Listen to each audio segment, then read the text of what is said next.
Noticentro 1, CMI. Buenas noches, bienvenidos a las noticias. Los siguientes son los 3 hechos más importantes de hoy en Colombia. Orden de alistamiento de evacuación de 57.000 personas por la posible erupción del volcán Nevado del Ruiz.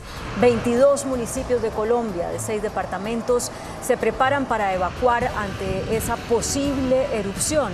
La Unidad de Gestión del Riesgo de Desastres confirma que aumentaron los eventos sísmicos del volcán Nevado. Ampliaremos esta noticia en nuestra emisión nacional a las 9 de la noche. A esta hora, en la Casa de Nariño, se define el futuro del proceso de paz con la guerrilla del ELN, que asesinó esta semana a 9 militares en la región del Catatumbo. En la reunión encabezada por el comisionado de paz, Danilo Rueda, participa el equipo negociador del gobierno con esa guerrilla, integrado por 16 personas. El presidente Gustavo Petro, quien acaba de llegar de Cartagena, se integrará al encuentro y será quien defina si se le exige al ELN que declare un cese unilateral del fuego como gesto de paz. Ampliación de esta noticia en nuestra emisión nacional a las 9 de la noche.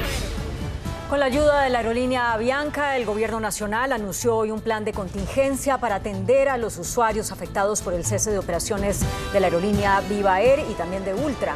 El plan cubre las vacaciones de Semana Santa y va hasta el 10 de abril. Para ello, Avianca dispuso de 82 vuelos con capacidad de movilizar de manera gratuita a 15.000 pasajeros que habían comprado tiquetes a Viva Air y Ultra. El anuncio fue hecho esta noche en la Casa de Nariño por el ministro del Transporte, Guillermo Reyes, y por el vicepresidente de Operaciones de Avianca, Federico Pedreira. Ampliaremos esta noticia en nuestra emisión nacional a las 9 de la noche. Las siguientes son las noticias más importantes del mundo hoy. Expresidente Trump se entregará ante la justicia de Nueva York el martes. Republicanos rodean a Trump y piden apoyo financiero para ayudarlo a enfrentar su proceso penal. Grave emergencia en Estados Unidos. Ola de tornados golpea Arkansas, causando graves daños y decenas de heridos. Hay 75 millones de personas en alerta por amenaza de clima severo en el sur de Estados Unidos. El Papa Francisco será dado de alta mañana y anunció que presidirá la misa de Domingo de Ramos en el Vaticano. Crean máquina capaz de imprimir en 3D edificios y casas. Con Claudia Palacios y Margarita Ortega. Luego de convertirse en el primer presidente o expresidente de Estados Unidos en enfrentar cargos penales al ser imputado por un jurado de Nueva York, el exmandatario Donald Trump se presentará el martes ante el Tribunal Penal de Manhattan, donde será notificado de los cargos en su contra.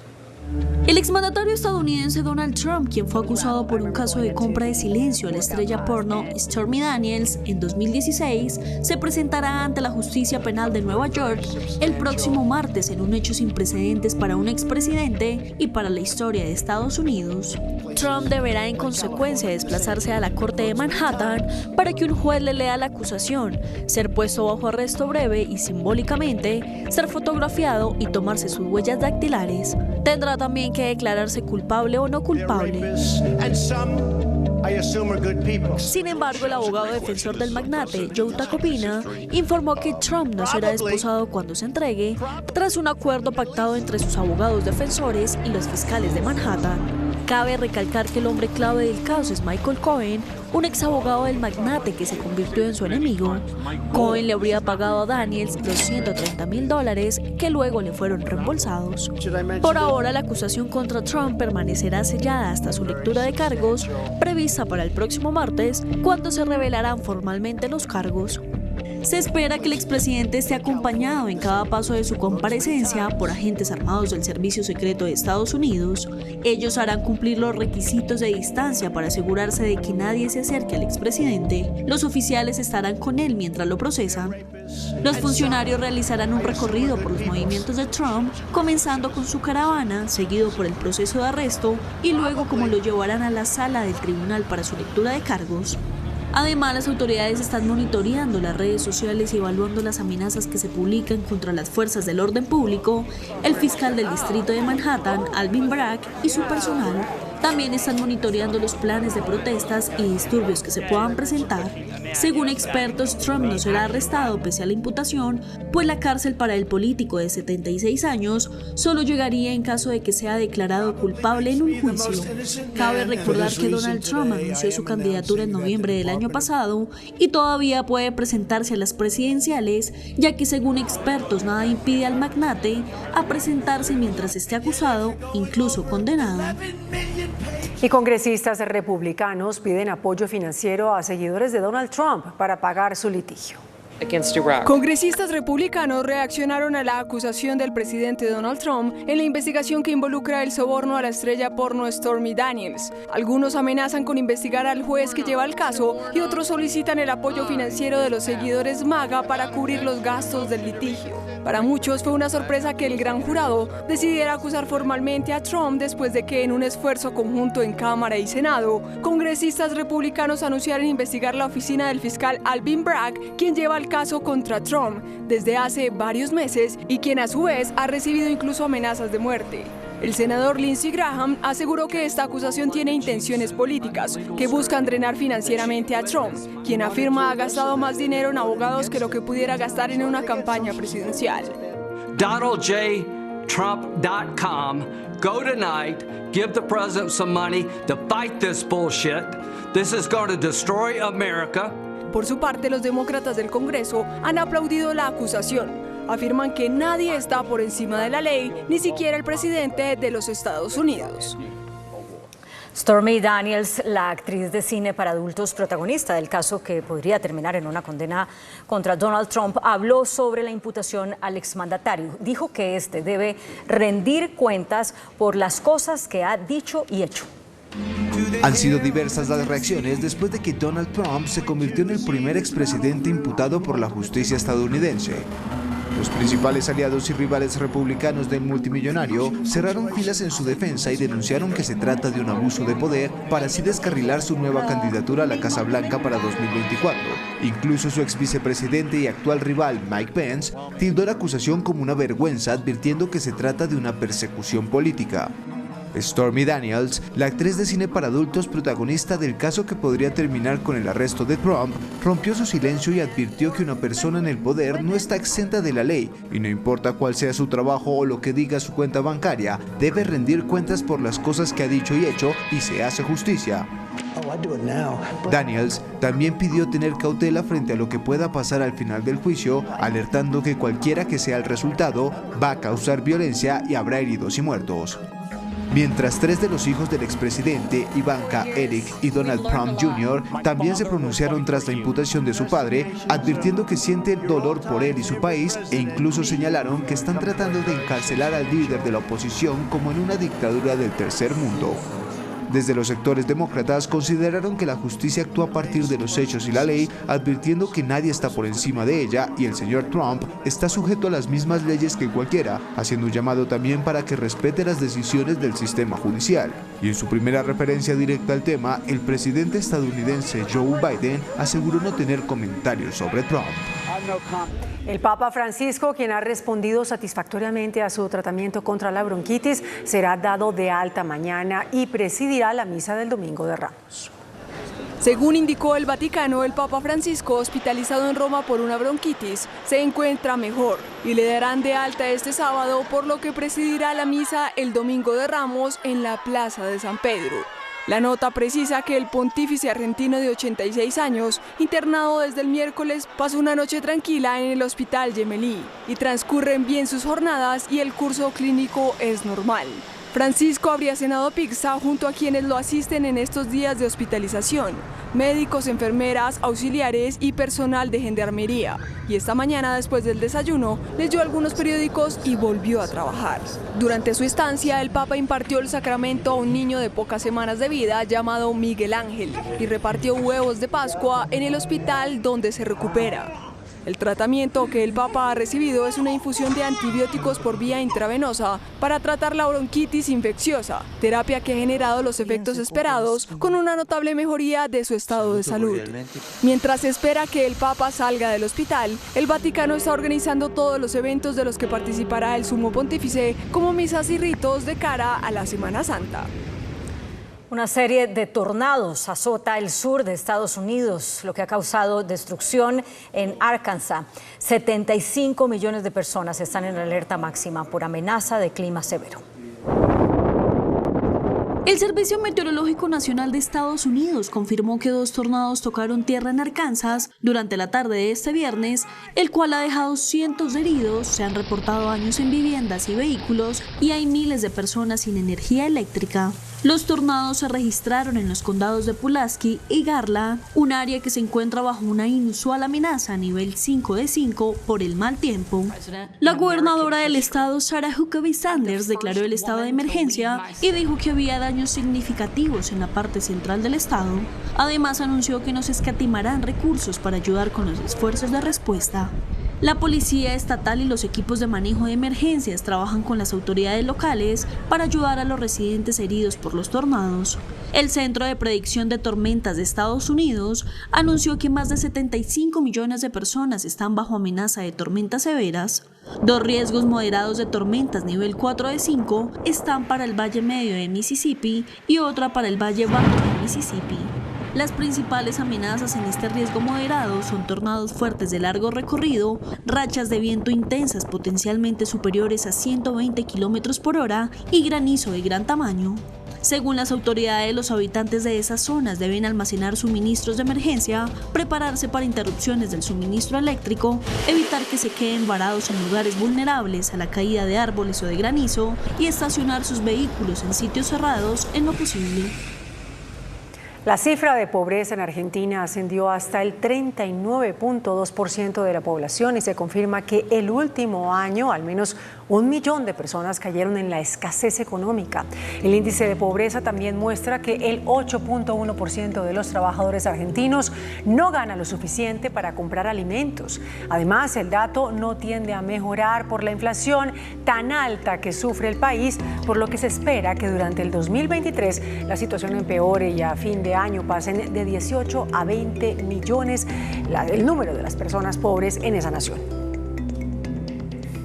El gobierno de Venezuela extendió la purga de funcionarios públicos. El fiscal general Tarek William Saab informó que en las últimas horas fueron arrestados otros 2 directivos de la industria petrolera por su presunta vinculación en una trama de corrupción en sectores estratégicos. Con esto suman 27 las personas detenidas por estos hechos, de las cuales 16 son funcionarios del Estado y 11 son empresarios. Al menos 35 personas murieron en la India tras el hundimiento del suelo de un templo durante una celebración religiosa. La tragedia ocurrió en una región del centro del país después de que el suelo se agrietó y decenas de personas cayeron a un pozo en medio de las celebraciones de la festividad conocida como Ram Navami, que marca el nacimiento del dios hindú Ram. El organismo gubernamental italiano encargado de la protección de datos bloqueó el acceso a ChatGPT. El argumento es que la nueva herramienta tecnológica no respeta la privacidad de los usuarios. Italia impuso el bloqueo, que tendrá efecto inmediato y se mantendrá hasta que ChatGPT respete la ley de protección de datos. El garante italiano explicó las irregularidades encontradas en la aplicación, que el pasado 20 de marzo puso en peligro los datos de pago de sus abonados. Impresoras 3D gigantes construyen casas y edificios en tiempo récord. Esta máquina es capaz de crear objetos produciendo capas horizontales de material. Además, por su gran tamaño es muy funcional, ya que el proceso de impresión y edificación se puede hacer tanto en la parte interior como exterior del proyecto, agilizando todos los resultados. Los materiales que se utilizan son de alta calidad. El yeso mineral se adhiere fácilmente entre sí, dándole solidez a la estructura. Los expertos estadounidenses aseguran que la impresión de casas y edificios con esta nueva tecnología resulta entre un 10% y 30% más barata que la construcción convencional. Su sistema automatizado elimina todas las posibilidades de un riesgo humano, por lo que se garantiza que el producto sea entregado tal como fue previamente diseñado. Asimismo, estas impresoras apenas generan escombros y son muy silenciosas, por lo que pueden trabajar perfectamente durante las 24 horas del día. Muy buenas noches. Segunda parte de las entrevistas con el doctor Luis Fernando Mejía, quien es el presidente de FEDesarrollo, a propósito de los dos informes que presentó FEDesarrollo sobre la reforma laboral y la reforma pensional. Hoy hablaremos sobre la reforma pensional. Doctor Mejía, gracias. ¿Cuáles son las bases de la posición de las propuestas de FEDesarrollo sobre la reforma pensional? Pues mire, Yamil, la reforma pensional claramente ha tenido un proceso más largo de consenso, de construcción participativa y se refleja en este proyecto que ha radicado el Gobierno Nacional. Creo que avanza en elementos muy importantes como por ejemplo cómo aumentar la cobertura. ¿Cómo se hace esto? A través de un pilar que se denomina solidario, que entregaría 223.000 pesos mensuales a las personas que son pobres extremas o vulnerables. Ellas nunca van a recibir una pensión porque son informales, tienen bajos ingresos y al menos les garantiza un ingreso pequeño en la vejez después de los 65 años. Es decir, la reforma crea una renta básica para todos los mayores de 65 y las mujeres de 50. 65 años, pero no para todos, no es universal, es para pobres extremos, pobres y vulnerables, es focalizado. Y quienes no han cotizado. Y quienes no han cotizado, tal cual. Recibirían ese... Así es, recibirían una renta básica a las personas más pobres y vulnerables del país. ¿Y eso lo objeta o lo aplaude FEDesarrollo? Maravilloso, nos parece un elemento importante. El gobierno había hablado inicialmente, Yanis, tal vez usted recordará, de 500.000 pesos de entrega mensual. La capacidad fiscal no estaba, FEDesarrollo había sugerido una cifra como esta, 220.000 pesos. Nos parece muy razonable porque no hay otra forma en el corto plazo de garantizar que los adultos mayores que están en condiciones de vulnerabilidad puedan tener un ingreso durante su vejez. ¿Ustedes en FEDesarrollo tienen algunas cifras sobre cuántos son los colombianos que no han reunido los requisitos que son de ley para pensionarse? Claro, mire, estamos hablando grosso modo de un universo de 5 millones en total de adultos mayores elegibles para una pensión. De esos más o menos... ¿5 millones? Así es, de esos más o menos 2,5 son personas que no tienen ningún tipo de cobertura. Alrededor de 1.250.000 son personas que están en el régimen de Colombia Mayor, que es una entrega muy pequeñita que se hace de cerca de 70.000, 80.000 pesos mensuales, y cerca de 1.200.000 están en el régimen de prima media Colpensiones. Esto sin contar, por supuesto, los regímenes especiales, que son de fuerzas militares y también de los maestros. Si una persona cumplió con las semanas laborales, pero no tiene edad, recibirá su mesada. No, entonces mire, lo que pasa acá en el modelo que plantea el Gobierno Nacional, que nos parece interesante, es que si usted no cumple los requisitos, ¿cuáles son los requisitos? Pues la edad, que son 57 para mujeres, 62 para hombres y 1.300 semanas de cotización. ¿Y si uno de los dos no se cumple? Entonces, usted va por naturaleza a cumplir la edad, siempre, excepto que pues, fallezca antes de cumplir la edad. El crítico acá va a ser las semanas cotizadas de 1.300 semanas. Por la alta informalidad en Colombia, infortunadamente, una gran cantidad de personas no llegan allá. En promedio, las personas cotizan entre 700, 750 semanas, en promedio. Entonces, ¿qué pasa? Lo que dice la reforma es, bueno, si usted está y no llega a las semanas, tiene menos de 1.000 semanas cotizadas, y usted además es una persona pobre, yo le voy a dar los 223.000 pesos y adicionalmente le voy a dar una renta vitalicia asociada a todos los aportes que hizo durante su vida laboral. Así que eso de alguna manera ayuda a entregarle algo a esas personas que no van a cumplir los requisitos de pensión. Eso no lo objeta FEDesarrollo. Tampoco, nos parece razonable, interesante, porque de nuevo, aquí el problema de fondo es que el sistema pensional en Colombia está focalizado en las personas de más altos ingresos, las que son formales, las que cumplen las 1.300 semanas, y hay que tener unos caminos que permitan generar ingresos o al menos una ayuda a las personas que también son adultos mayores, pero que nunca cumplieron las semanas de requisito. ¿Cómo es que la reforma pensional robustece a Colpensiones? Pues mire, uno de los temas importantísimos de esta reforma es que crea un pilar contributivo, es decir, un pilar obligatorio en donde la gente tendría que aportar.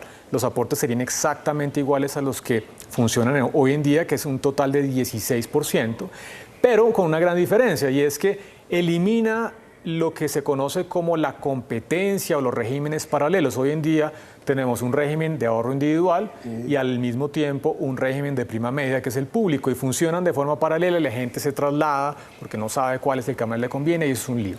Lo que hace esta reforma es proponer un sistema contributivo obligatorio que iría hasta 3 salarios mínimos, ahí sería el componente público. 3 salarios mínimos. Para Colpensiones. Todo el mundo para Colpensiones. Obligatoriamente. Obligatorio hasta 3 salarios mínimos. Es decir, los que estén en fondos tendrán que trasladarse. Así es. Y tienen un periodo especial. Tienen un régimen de transición, los que tienen menos de 1000 semanas tienen que pasar, los que tienen más de 1000 semanas ¿De cuánto tiempo? No, está definido por semanas. El régimen de transición no es por tiempo, sino por semanas. Pero si una persona que está hoy en un fondo privado quiere pasarse a Colpensiones, no puede, si se aprueba la ley, digo. Todo el mundo tendría que aportar a Colpensiones hasta 3 salarios mínimos. Todo el mundo. Con un régimen de transición, el régimen de transición es... A lo mejor es obligación. Claro, es obligatorio. Pasar a Colpensiones. Tal cual. Hasta 3 salarios mínimos. Hasta 3. ¿Y entonces se acaban los fondos? No, porque entonces todos los ingresos superiores a los 3 salarios mínimos iría a los fondos privados. Ahora bien, ahí va una de las primeras críticas que hemos hecho a esta reforma pensional. Ese umbral es muy grande, ese umbral de 3 salarios mínimos. ¿Por qué? Porque genera una afectación excesiva en el ahorro privado. Eso implica quitarle cerca de 20 billones de pesos anuales al ahorro privado. ¿A los fondos? A los fondos, tal cual. ¿Cuánto maneja hoy Colpensiones? Hoy en día, digamos, desde el punto de vista de cotizaciones, está más o menos en 13, 14 billones de pesos anuales. ¿Y cuánto los fondos?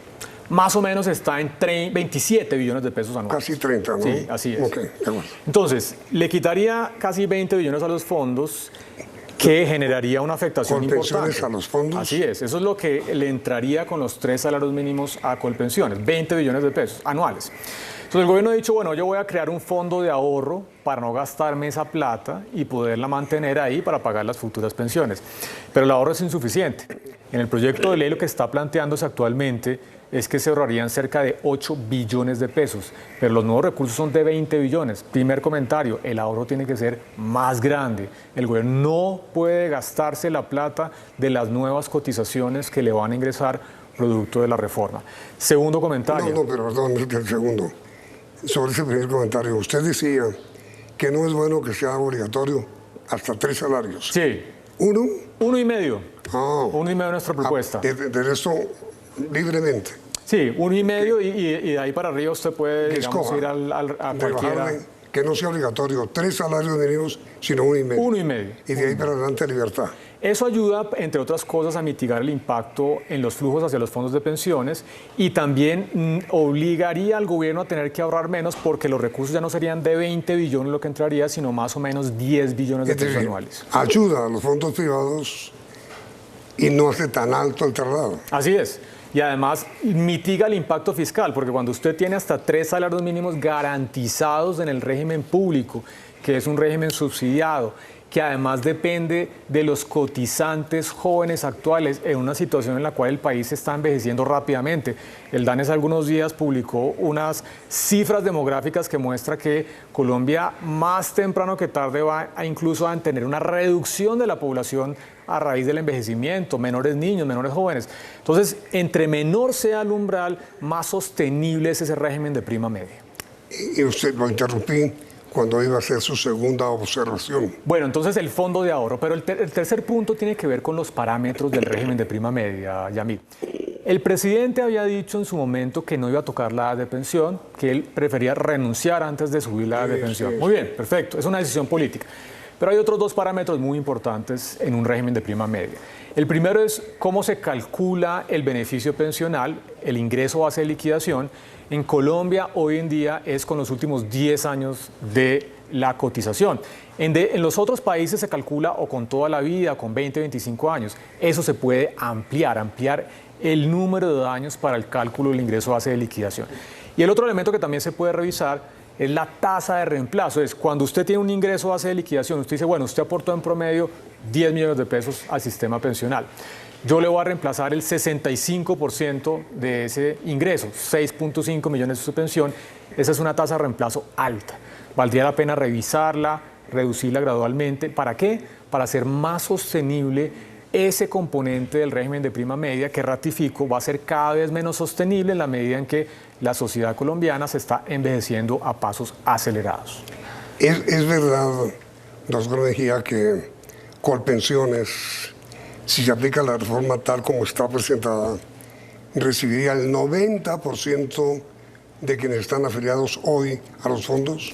Recibiría nuestros cálculos cerca del 80% de los flujos de cotizaciones, así que no es 90, pero sí es una cifra muy grande. Pero condenaría a los fondos a su marchitamiento. Pues ellos quedarían manejando el stock actual ahorrado que supera los 320, 330 billones, pero indudablemente que los flujos de cotizaciones se las van a reducir sustancialmente. Hablábamos ahora, Yamid, de cerca de 20 billones anuales que dejarían de llegar a los fondos. Por eso creo que esta reforma debería balancear un poco mejor ese pilar obligatorio público de prima media que, ratifico, debería estar en 1.5 salarios mínimos, con la necesidad también de mantener unos flujos hacia los fondos de pensiones que además son grandes inversionistas en la propia deuda pública del gobierno nacional. Cuando usted mira la composición de la deuda pública en Colombia, el 25% de la deuda pública está justamente en poder de las AFPs, de los fondos de pensiones. Así que ahí también hay un tema de financiamiento para el propio gobierno que hay que mirar con mucha atención. ¿Cuál es la otra gran observación que hace Colpensiones, Fedesarrollo a los fondos de la reforma pensional? Pues mire, nosotros además hemos dicho que ojalá se pudiera discutir que este pilar contributivo mantenga la capacidad de elección. ¿Y cómo estamos planteando nosotros este pilar contributivo? No lo mantiene en el público porque obliga a todo el mundo a ahorrar hasta 3 o hasta 1.5 salarios mínimos. Nosotros consideramos que debería discutir la posibilidad de mantener en ese pilar contributivo una competencia entre los fondos privados, entre Colpensiones, entre nuevos mecanismos de ahorro de largo plazo que permita mantener esa elección por parte de los cotizantes actuales, porque la reforma obliga a ir a Colpensiones hasta 3 salarios mínimos. Consideramos que se puede limitar, marchitar este régimen de prima media muy gradualmente, manteniendo la competencia entre los fondos de pensiones, Colpensiones y otros mecanismos de ahorro de largo plazo.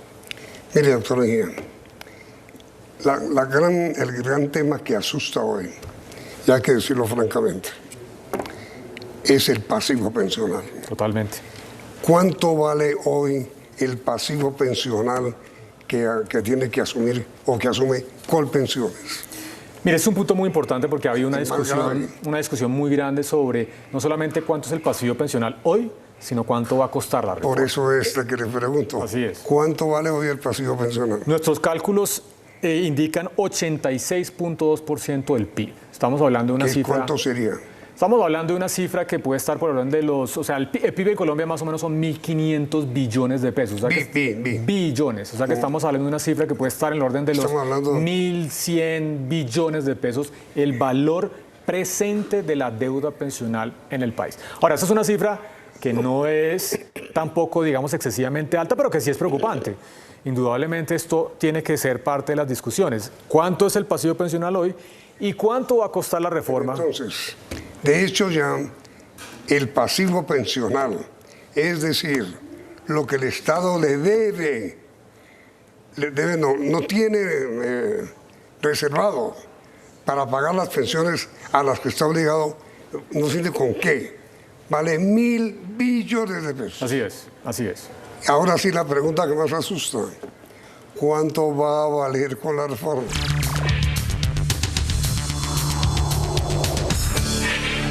Me parece, sí, no estoy muy seguro, que en el presupuesto nacional cada año uno de los mayores rubros es el del pasivo pensional, ¿no? Así es, así es. Cerca de 40, 45 billones de pesos anuales. Imagínense. Bueno, ¿y a cuánto subiría o descendería, no sé, el pasivo pensional si se aprueba la reforma? Pues mire, nuestras cuentas indican que el esquema total de protección en la vejez que plantea esta reforma subiría el pasivo pensional en 30 puntos del PIB. Sí. O sea, pasaríamos de 86% del PIB a 106 puntos del PIB. En plata blanca pasaríamos de 1.200 billones a 1.500 billones de pesos. Más o menos son las cuentas. Ahora bien, el ministerio ha dicho que la reforma pensional reduciría el pasivo pensional. Claramente no son las cuentas que tenemos nosotros, hacemos un análisis muy detallado del costo de cada uno de los pilares de esta reforma, se las voy a compartir. El pilar solidario, el que entregaría 223.000 pesos, nos cuesta, de acuerdo con nuestros cálculos, 12.5 puntos del PIB. El pilar semicontributivo, para quienes no cumplen las semanas requeridas, costaría 8,4 puntos del PIB. Y finalmente el pilar contributivo, que es el régimen de prima media, costaría 9,3 puntos del PIB. ¿Por qué las diferencias con el Ministerio de Hacienda? El Ministerio está diciendo no debería incluir el pilar solidario en las cuentas del pasivo pensional. Está bien, no en las cuentas del pasivo pensional, pero es la deuda que va a incurrir el Estado para este nuevo sistema de protección en la vejez. Así que creemos que sí hay que incluirlo. 2, está utilizando una tasa de interés distinta. En nuestro caso cercana al 3%, el Ministerio utiliza el 4%. Y finalmente un tema muy de fondo, ¿hasta qué año se hacen las proyecciones? El Ministerio la está haciendo hasta el 2070, nosotros hacemos proyecciones de más largo plazo porque los efectos de un sistema pensional, de una reforma, pues naturalmente toman varias generaciones en materializarse. Lo que más asusta, televidentes y doctor Mejía, es lo que dice ANIF, la Asociación Nacional de Instituciones Financieras, afirma que podría estar en juego la sostenibilidad del sistema. Pues mire, nosotros tenemos unas cifras que son inferiores a las que calcula NIF, pero de todas maneras... Que son altas, ¿no? Que ellos estiman que el pasivo podría subir en más de 100 puntos del PIB. Nosotros estamos en... 110, dicen. Nosotros estamos en 30 puntos del PIB, Asofondos habla de 80 puntos del PIB, y el Ministerio dice, no, vamos a reducir el pasivo pensional. No, bueno, ANIF habla del 110. Muy bien. Entonces, indudablemente que esta reforma va a subir el pasivo pensional. Por eso ratifico el comentario que había hecho anteriormente. En la medida en que el umbral del salario mínimo no sea 3, sino 1.5, eso lo que hace es disminuir ese pasivo pensional en cabeza del Estado.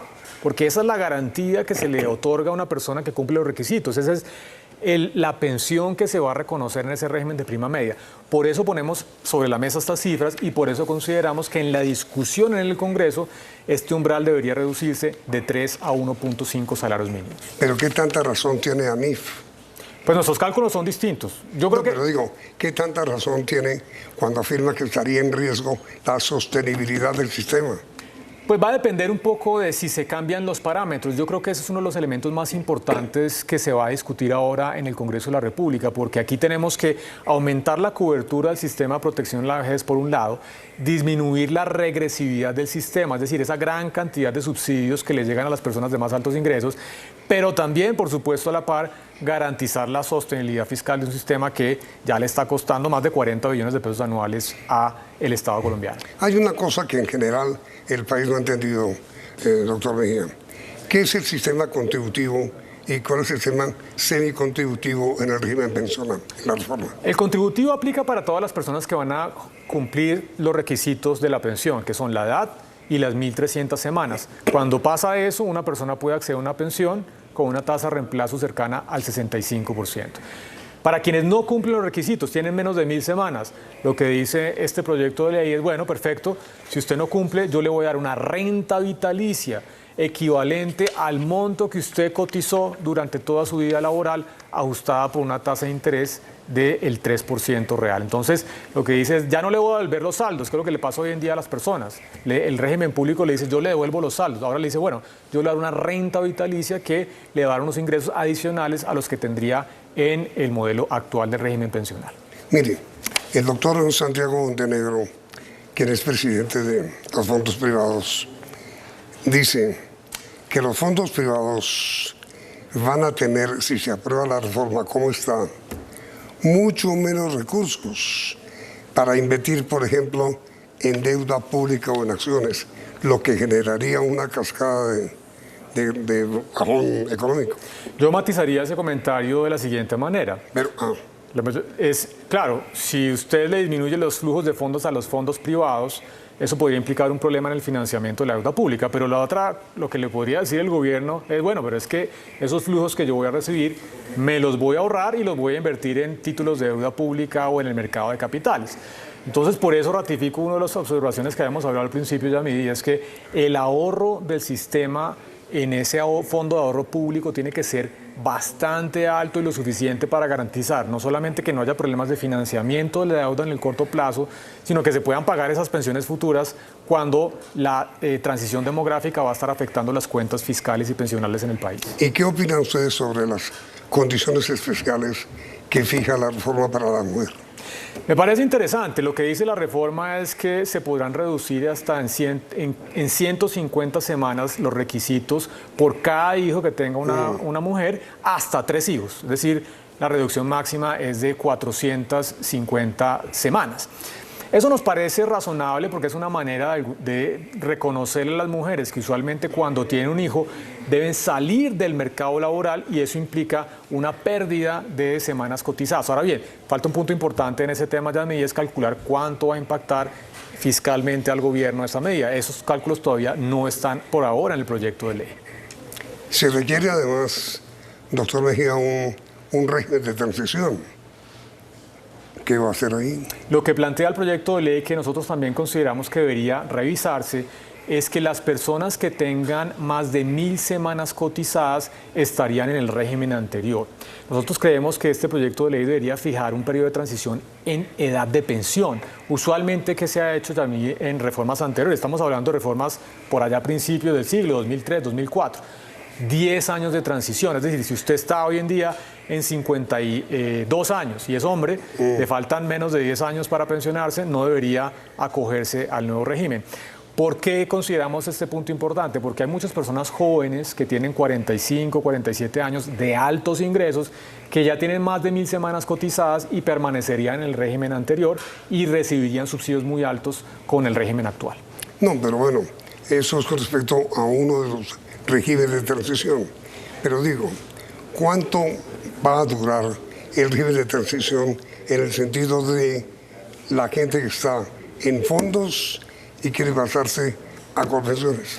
Pues mire, eso es en la medida en que... Al margen de los 2 o 3 salarios mínimos. Claro, cuando entre en vigencia la reforma tributaria, inmediatamente todas las personas, excepto las que están por fuera por el régimen de transición de las 1000 semanas, tendrán que cotizar en el régimen de Colpensiones. Sí. Así que ahí no hay transiciones, todo el mundo va a estar cotizando hasta 3 salarios mínimos en Colpensiones, que es el régimen público. Ah, pero si una persona tiene 10 salarios mínimos. Cotizaría 3 salarios mínimos en Colpensiones y 7 salarios mínimos, el exceso de... En fondos. En fondos privados, así es. Todo el mundo que gane más de 3 sí se aprueba. Sí, todo el mundo.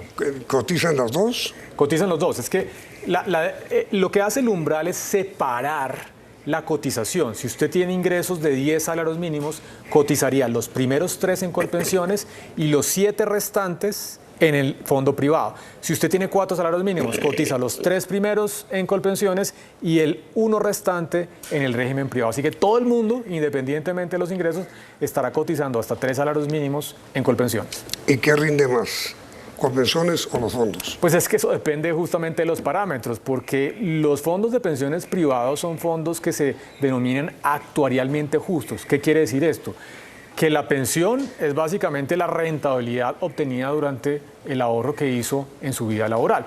En Colpensiones no es igual, es un régimen de reparto en donde el beneficio es simplemente una tasa que se fija, que es del 65% y que se financia con las contribuciones que hacen los jóvenes actualmente en el país. Entonces, el gran error de la reforma pensional del gobierno, ¿cuál es? Yo diría que el umbral es muy alto. ¿El de los 3 salarios? Sí, yo creo que hay que reducir ese umbral, 1.5, eso limita el impacto en el ahorro privado, también limita la necesidad de ahorro en ese fondo público que además, valga la redundancia, recibe también un problema muy de fondo. Imagínese que usted tenga los 3 salarios mínimos y un fondo que recibe 20 billones anuales. A la vuelta de 10 años va a tener 200 billones de pesos mal contados y eso es un riesgo desde el punto de vista político, porque cualquier gobierno va a decir, oiga, yo tengo allá parqueados 200 billones de pesos, tengo necesidades de gasto y podría haber un riesgo de que un gobierno adelante le eche plata a esos recursos. Es mejor mitigar esos efectos, disminuir el umbral y con eso el fondo de ahorro no va a ser tan exorbitante como se plantea actualmente. Fedesarrollo proyecta enviarle a los ministros respectivos, la ministra de Hacienda, ministra del Trabajo, los informes que ha producido sobre las 2 reformas? Ya lo hicimos, Yasmí. Estamos, por supuesto, ahora, una vez enviados, abiertos a poder charlar con ellos, contarles estas observaciones, porque mire, Un mensaje importante, Yami.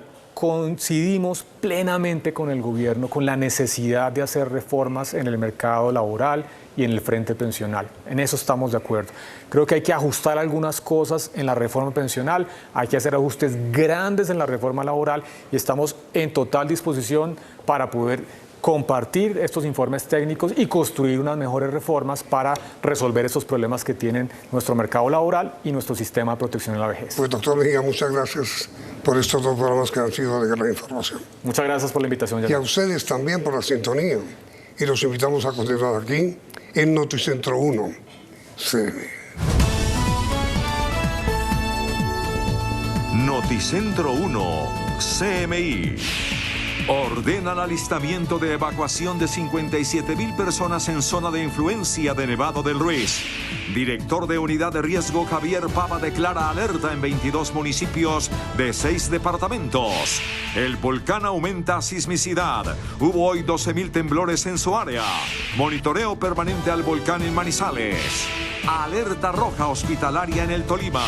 Reunión cumbre en Palacio sobre ELN. Seguirán diálogos, pero se pedirá cese al fuego. ELN también pide no romper diálogos. Se nombrará nuevo alto comisionado de paz exclusivamente para implementar acuerdo de paz con las FARC. Procuradora pide a la Corte Constitucional tumbar ley de paz total.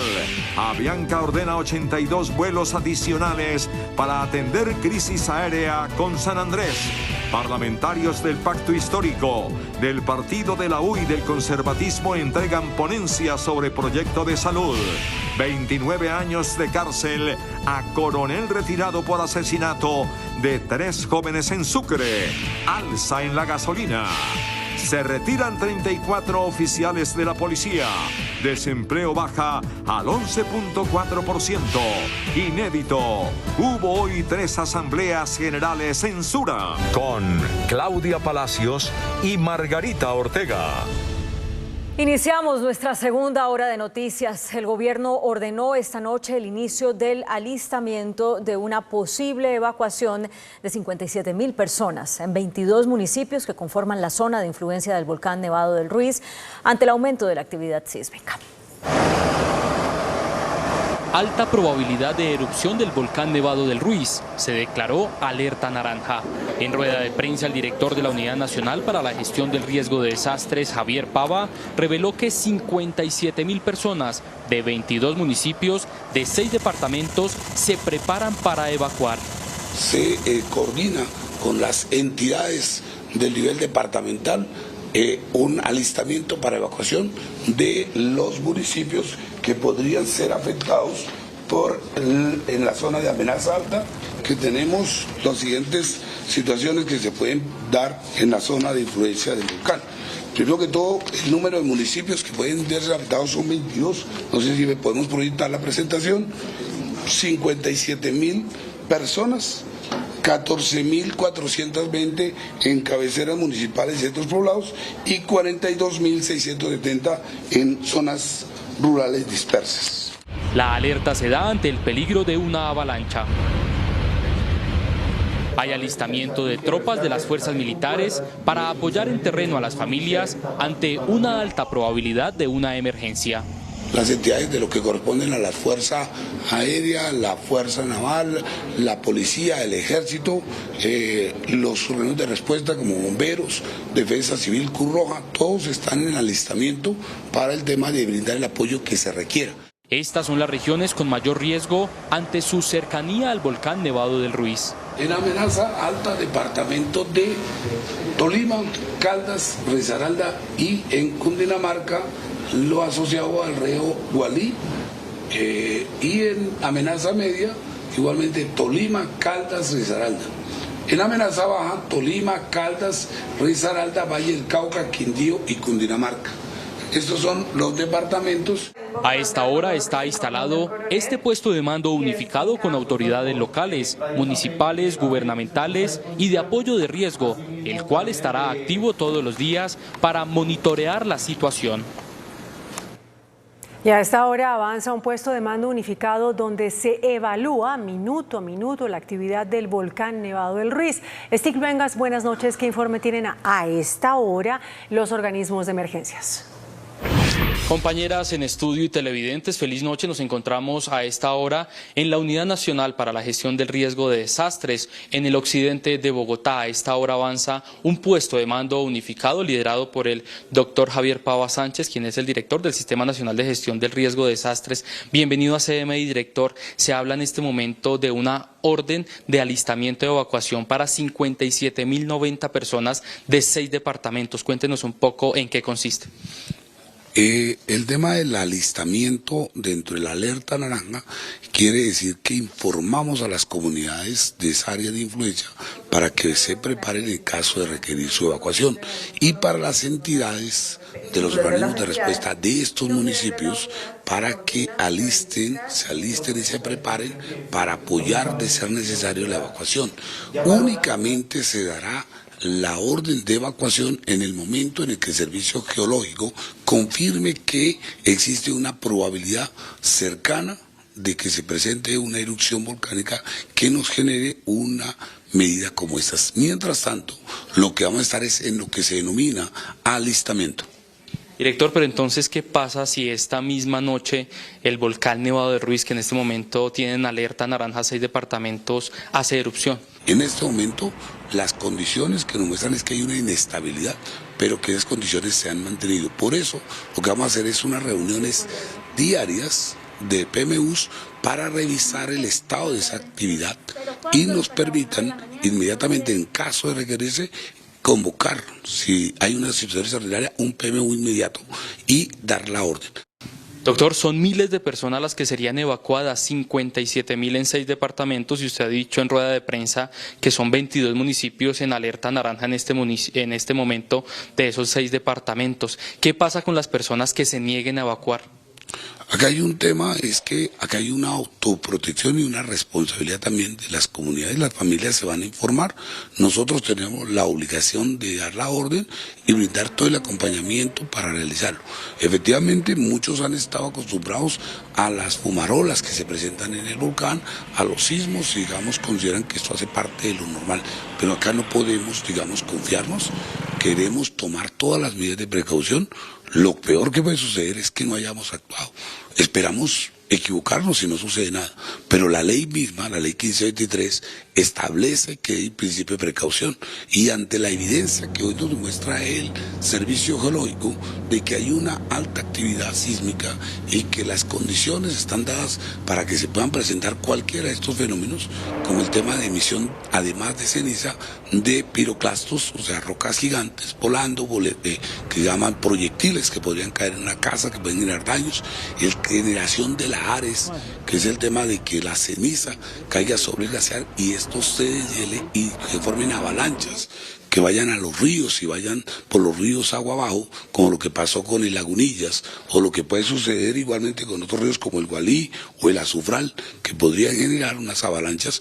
Digamos, nosotros tenemos que tomar todas las medidas de prevención para proteger las familias. Nos debemos a estas familias. Nuestro deber como Sistema Nacional es estar pendiente las 24 horas. Aquí vamos a estar, en dado caso que el Servicio Geológico vea que hay un cambio de esa actividad y requiera inmediatamente que cambiemos al estado de alistamiento de evacuación, lo vamos a hacer. Por ahora estamos dentro de la alerta naranja en el momento de alistamiento. Mañana va a salir una comisión de la Unidad Nacional de Gestión de Riesgo a visitar los 22 municipios para ver el nivel de alistamiento que se tiene y revisar las capacidades y requerimientos de apoyo que requieren desde el nivel nacional. De esos 22 municipios, ¿cuáles son los de mayor alerta, mayor riesgo? Tenemos efectivamente, en el caso de Caldas sería Villa María, en Tolima Casabianca, Herveo, Villahermosa y Murillo. Estos son los municipios que están más cercanos a la zona del volcán y que tendrían una afectación si se generara un flujo de piroclastos, digamos, o proyección que podría darse en qué circunstancias, donde el orificio o el cráter arena se presente algún obstáculo o genere ese tipo de condiciones para que se presente ese tipo de... Muchas gracias, doctor Javier Pava, director del Sistema Nacional de Gestión del Riesgo. Entonces, la noticia en este momento, alistamiento de evacuación para 57.090 personas en al menos 6 departamentos, en total 22 municipios en este momento que están en alerta naranja por esta posible erupción del volcán Nevado del Ruiz. Esta es toda la información desde el occidente de Bogotá. Stig Luengas, en Noticentro 1, CMI. Esperemos que no suceda, Stig. Gracias. Las autoridades en el Tolima ya tomaron medidas especiales ante la actividad del volcán Nevado del Ruiz. Tras la alerta naranja decretada por el Servicio Geológico Colombiano por la actividad sísmica del volcán Nevado del Ruiz, pues son 14 los municipios tolimenses que debieron activar sus comités locales de emergencia y coordinar con el gobierno nacional y departamental los mapas de riesgo y rutas de evacuación ante una inminente erupción. Especial atención en los municipios de Herbeo, Casabianca, Murillo y Villahermosa, ubicados a menos de 10 kilómetros del volcán. Esos municipios tendrán un tratamiento especial para mirar lugares de evacuación, vías de evacuación y todo lo que es la parte hospitalaria, la parte de tránsito. Eso es lo que queremos tener milimétrico. También se decretó la alerta roja hospitalaria en la red pública y privada de la región ante cualquier eventualidad. No hemos declarado la alerta roja hospitalaria en la red pública y privada del departamento del Tolima. Estamos ya moviendo todo lo que es y revisando el tema de maquinaria amarilla en estos 4 municipios. El gobernador del Tolima, Ricardo Orozco, si bien llamó a la calma, dijo que hay que diferenciar entre la probabilidad y lo inminente de una erupción. En el departamento de Caldas se hace un monitoreo permanente de la actividad del volcán. Las autoridades pidieron a los pobladores de las zonas aledañas estar pendientes a la información entregada por los organismos de emergencia. Tras la declaratoria de alerta naranja en el volcán Nevado del Ruiz, las autoridades adelantan las acciones adecuadas para que las familias que viven en la zona de influencia tengan la información oportuna, para que en caso de que se siga incrementando la actividad al interior del volcán puedan actuar a tiempo.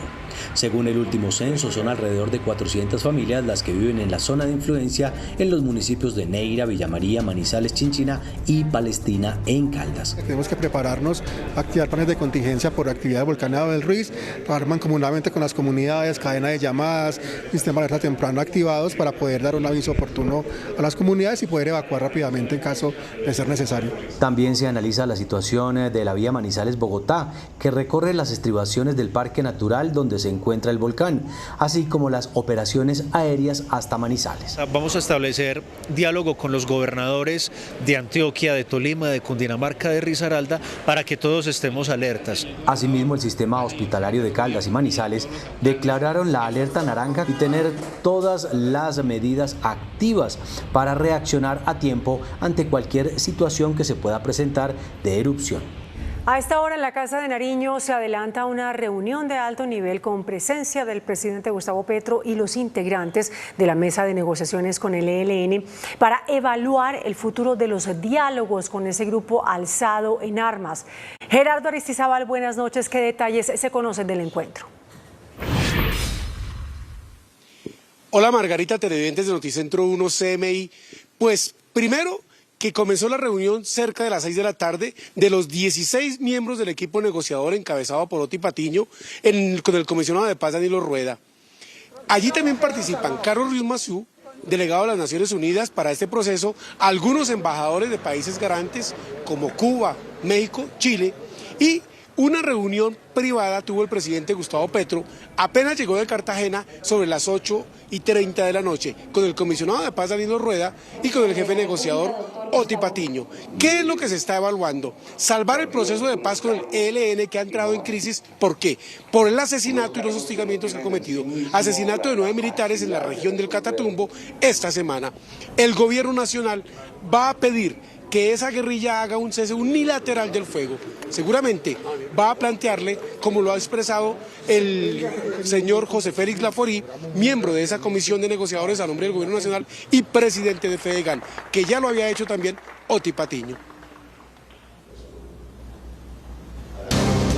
Tras el ataque con explosivos que dejó 9 militares muertos y ante el llamado que hizo el presidente Petro a la delegación que integra por su gobierno la mesa de negociación con el ELN para tomar decisiones sobre el futuro de las negociaciones, su contraparte en la mesa, la delegación del ELN, emitió un Twitter en el que le pide no parar o suspender las conversaciones al gobierno, dice la delegación de paz del ELN. Entendemos el dolor porque lo hemos sentido. Todos los dolores cuentan, son iguales. Son duras las realidades de la guerra. Por ello es menester persistir en la construcción de la paz y proseguir en su proceso.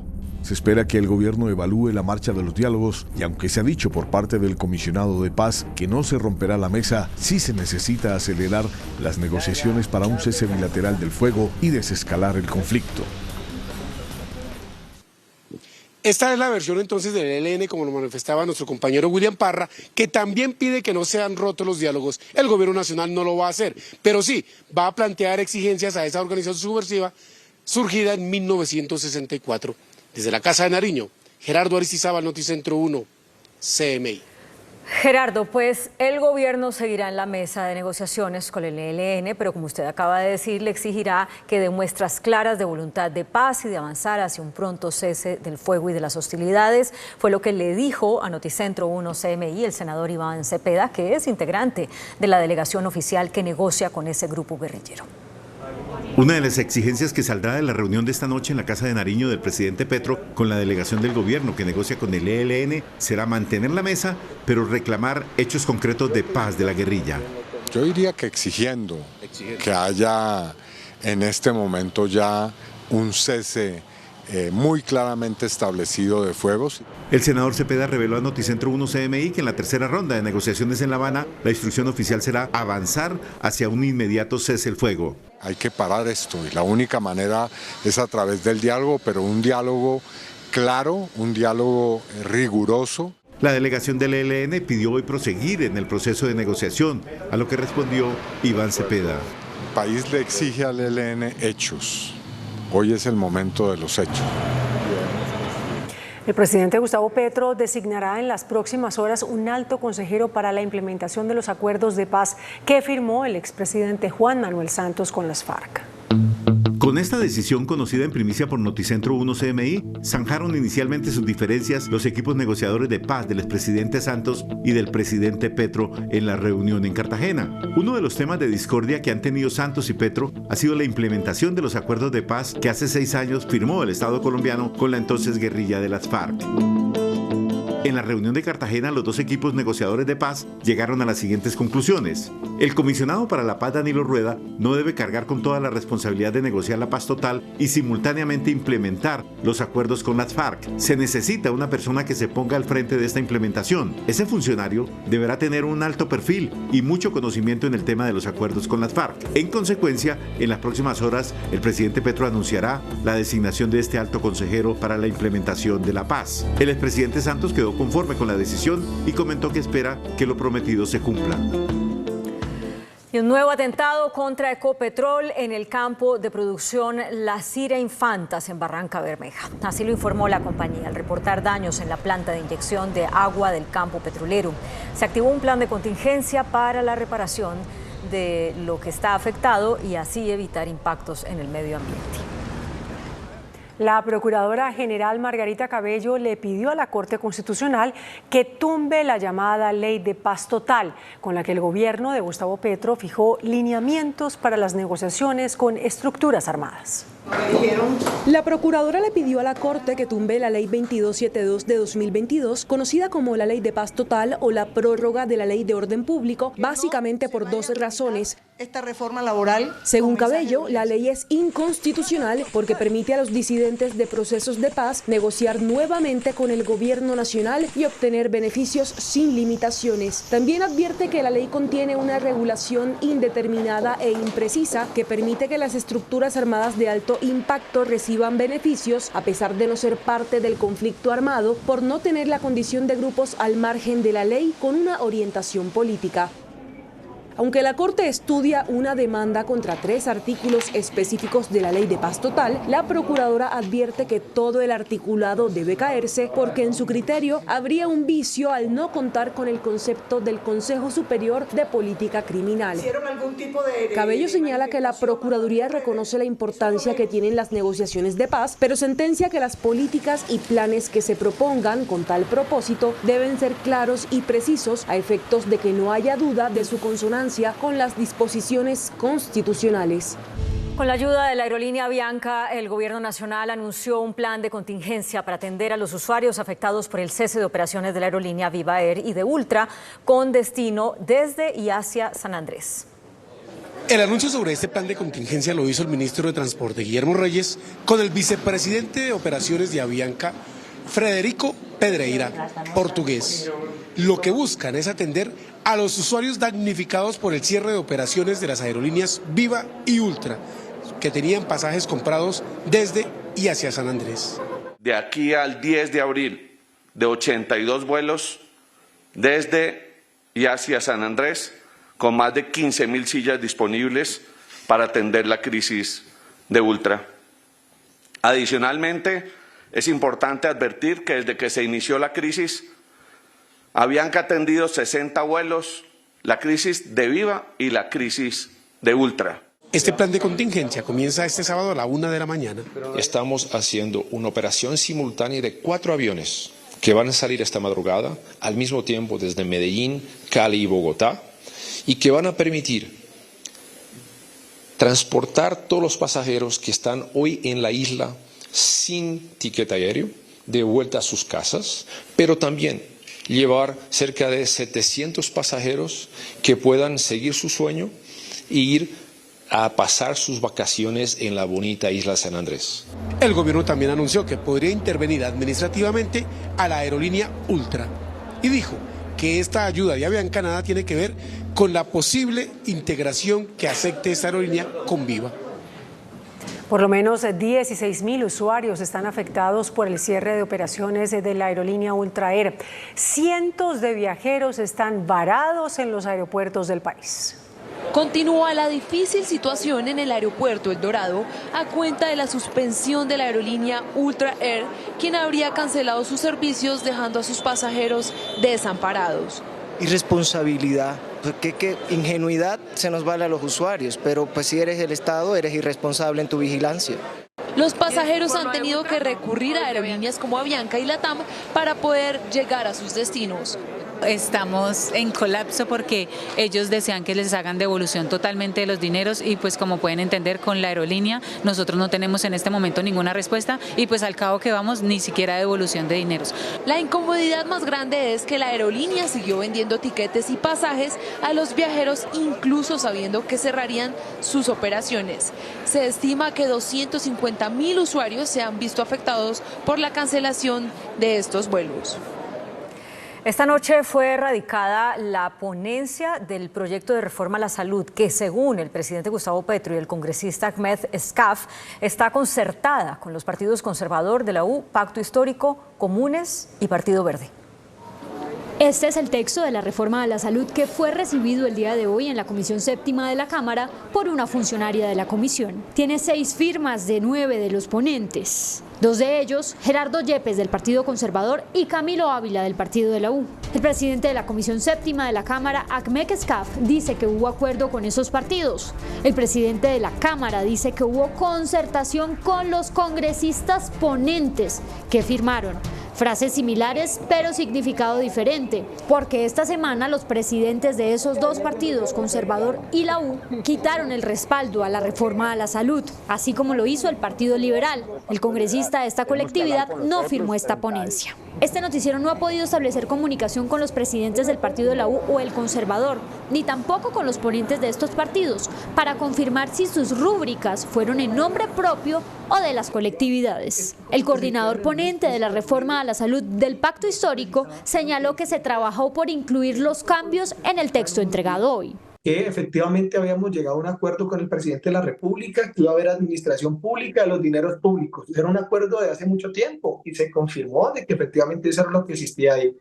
Se estableció que deben haber unos fondos y que no iba a ser burocracia, sino que iba a ser unos fondos cuenta. Se confirmó que dice fondos cuenta. Se confirmó de que nosotros vamos a hacer uso, vamos a aprovechar todo lo que ha podido desarrollar, lo mejor que ha podido desarrollar el sistema de salud en materia de atención, de protección de los recursos, y entonces nos pusimos de acuerdo.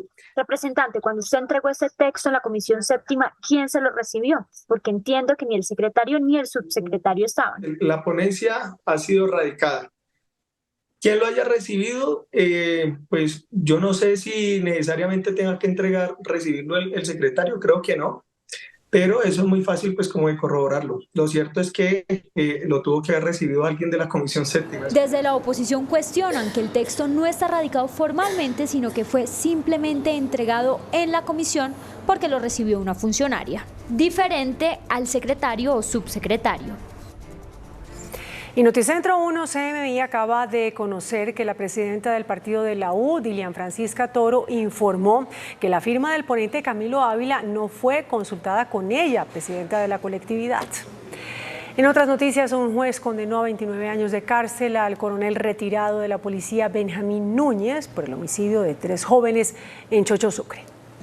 El coronel retirado aceptó que les disparó a quemarropa a Jesús David Díaz, Carlos Alberto Ibáñez y José Carlos Arévalo, quienes fueron asesinados el pasado 26 de julio, luego de que fueran presentados como presuntos integrantes del Clan del Golfo. El oficial será testigo de la fiscalía mientras paga su condena de 29 años de cárcel. Cuestión la que también ha resultado favorecidas las víctimas, porque han podido conocer quiénes fueron los demás funcionarios de la Policía Nacional que participaron en la muerte de sus seres queridos. La defensa de Núñez pidió que sea enviado a un centro de reclusión especial por supuestas amenazas. Es preciso crear como establecimientos de reclusión especial las instalaciones que se destinan a la Escuela de Posgrados de la Policía Nacional Miguel Antonio Lleras Pizarro. Por el triple homicidio registrado en Chocho Sucre, hay 10 policías detenidos por participar en el crimen. La Fiscalía reveló las pruebas que enredan al cabecilla de los rastrojos costeños, alias el Negro Over, y a su esposa, alias Joana, con el cobro de millonarias extorsiones a comerciantes en Barranquilla. Les voy a matar a comerciante por comerciante, Bogotá, San Martín, Villa. Alias el Negro Over es investigado por cobrar millonarias extorsiones a comerciantes en Barranquilla desde la cárcel, como quedó en evidencia en estas grabaciones hechas por las víctimas y recolectadas por la Fiscalía. Bueno, hermano, vea, le hablo claro y sincero, aquí tiene que pagar son 100 palos de matrícula, mi hermano. Queremos saber si usted va a colaborar, mi hermano, o no. Fácil y sencillo. Su esposa, alias Joana, sería la responsable de cobrar las extorsiones mientras su esposo estaba detenido. Usted como compañera permanente, el señor Over Ricardo, era quien manejaba las cuentas de él y era una de las jefes financieras. Alias Joana fue enviada a prisión y el Negro Over trasladado a un establecimiento de máxima seguridad. Otro retiro masivo de oficiales en la Policía Nacional. Por medio de una nueva resolución se confirmó la salida de 34 uniformados. Noticentro 1 CMI conoció la resolución del Ministerio de Defensa 0949, firmada el 29 de marzo de 2023. Este documento confirma el retiro voluntario de 34 oficiales de la Policía Nacional. Para Armando Vergara, veedor de la policía, se trata de un descontento que hay dentro de la institución. Sí, hay un descontento total, hay un desmotivamiento total por parte de los policías.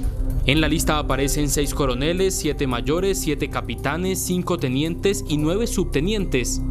Para Vergara, esto desencadena desde la dirección de la policía por parte del general Henry Sanabria. Desafortunadamente está maniatado porque es que él cumple una orden al presidente y al ministro de Defensa y el día que él no cumpla órdenes, pues le toca irse de la policía. Este año, por voluntad propia, han salido 120 oficiales de la Policía Nacional.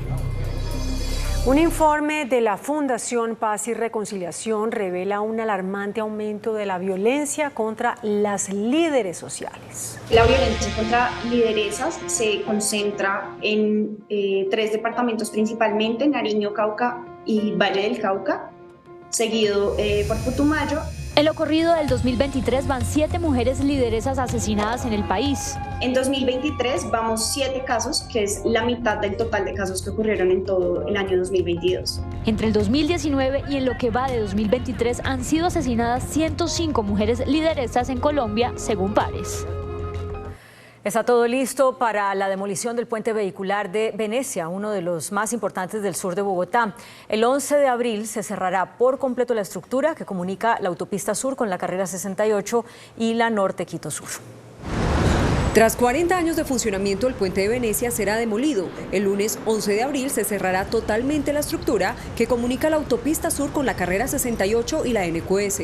Ese cierre se va a hacer en 2 momentos. El próximo martes ya vamos a hacer un cierre parcial del puente, vamos a cerrar un carril del puente que va en sentido occidente-oriente y también del puente curvo que va a tomar la 68, ya vamos a cerrar un primer carril. Los carros que vienen desde Soacha podrán tomar la carrera 68 al norte, haciendo la oreja en la avenida Boyacá y tomando la carrera 68D al oriente. Además, entre el barrio Venecia, los carros tendrán habilitadas las diagonales 45B Sur, 47 Sur y 49 Sur para seguir por la NQS o por la 68 al norte. En total estamos hablando de 3 vías dentro del barrio Venecia que le van a permitir al vehículo particular y a la moto y a las rutas del SITP utilizarlas con 6 carriles nuevos. Por debajo del puente que será demolido seguirán pasando los vehículos, tanto por la autopista sur como por la carrera 53. La policía y la fiscalía realizaron extinción de dominio a varios inmuebles de propiedad de 7 bandas locales de Bogotá dedicadas al tráfico de estupefacientes y de armas de fuego. La SIJIN de la Policía Metropolitana de Bogotá, en conjunto con la Fiscalía General de la Nación, desarticularon estructuras delictivas conocidas como los WID, los del Cerro, los SAM y los Salgado. 7 organizaciones, las cuales se dedicaban al tráfico de estupefacientes y al tráfico de armas en la ciudad de Bogotá. Los bienes ocupados están ubicados en localidades como Kennedy, Mártires, Santa Fe, Antonio Nariño, Puente Aranda, Ciudad Bolívar y Rafael Uribe Uribe. Se afectaron 16 bienes inmuebles urbanos y un vehículo que eran destinados a la acopio y comercialización de sustancias estupefacientes. Las propiedades están evaluadas en 7.400 millones de pesos. Ya empezó el plan Éxodo para la Semana Santa. Habrá planes especiales para facilitar la salida de los viajeros, vías en un solo sentido, reversibles, pico y placa regional y restricción para vehículos de carga. Se calcula que 1.143.000 vehículos se moverán por las vías de Bogotá y Cundinamarca. Tenemos la disposición de toda la dirección, 5.300 hombres dispuestos en todos los ejes viales a nivel nacional. La vía Mosquera en Apoima estará en un solo sentido para la salida de vehículos desde hoy hasta el 5 de abril, entre las 7 de la noche y las 12 de la noche. La vía Bogotá-Villavicencio hoy estará en un solo sentido hacia Los Llanos hasta las 11 de la noche y el 6 de abril entre las 6 de la mañana y las 3 de la tarde. La vía Bogotá-Fusagasugá hoy y el miércoles 5 de abril estará en un solo sentido desde Mondoñedo hasta Napoima entre las 7 de la noche y la medianoche. Nuevamente volvemos a tener plan Éxodo el miércoles de Semana Santa, miércoles día hábil de 7 de la noche a medianoche y el jueves santo de 6 de la mañana a medianoche. Es decir, hay 4 opciones de salida en un solo sentido por el corredor de Devisap. Recuerde que habrá pico y placa regional el domingo 9 de abril. Los vehículos con placa par podrán ingresar entre las 12 del mediodía y las 4 de la tarde y los de placa impar podrán hacerlo entre las 4 de la tarde y las 8 de la noche. Los vehículos de carga tendrán restricción desde hoy hasta las 11 de la noche, el sábado entre las 6 de la mañana y las 3 de la tarde, el miércoles entre las 12 del mediodía y las 11 de la noche y el jueves entre las 6 de la mañana y las 3 de la tarde. El expresidente Donald Trump descarta un acuerdo con la Fiscalía y va a luchar contra la imputación de cargos. El Papa Francisco será dado de alta mañana tras estar hospitalizado desde el pasado miércoles. Más de 75 millones de personas están bajo alerta de clima severo en Estados Unidos. Las noticias del mundo en Noticentro 1 CMI.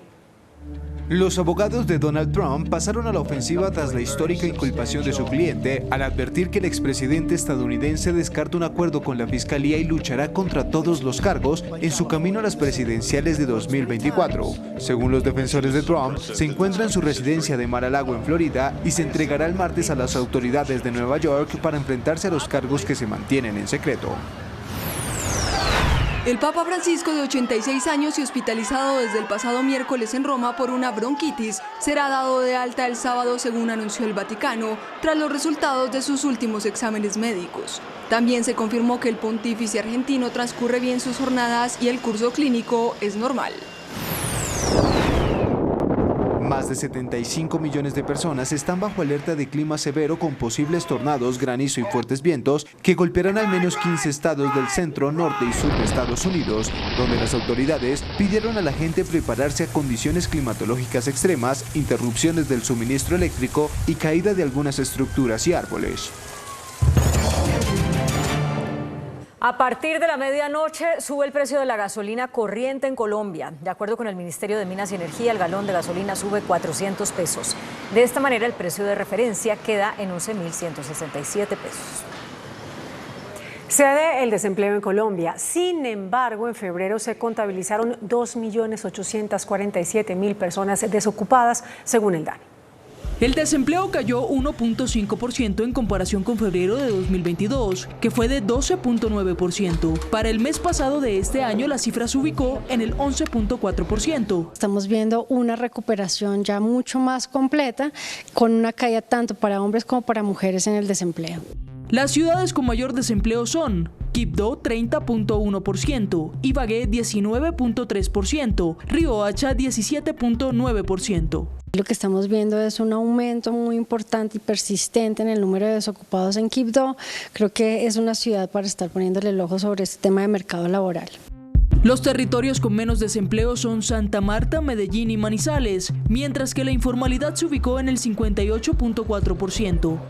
Los esfuerzos que se han hecho para reducir esa informalidad pues no han sido realmente positivos, y además de ello la pandemia lo que hizo fue exacerbar esos problemas, como con muchos otros temas en el mercado laboral.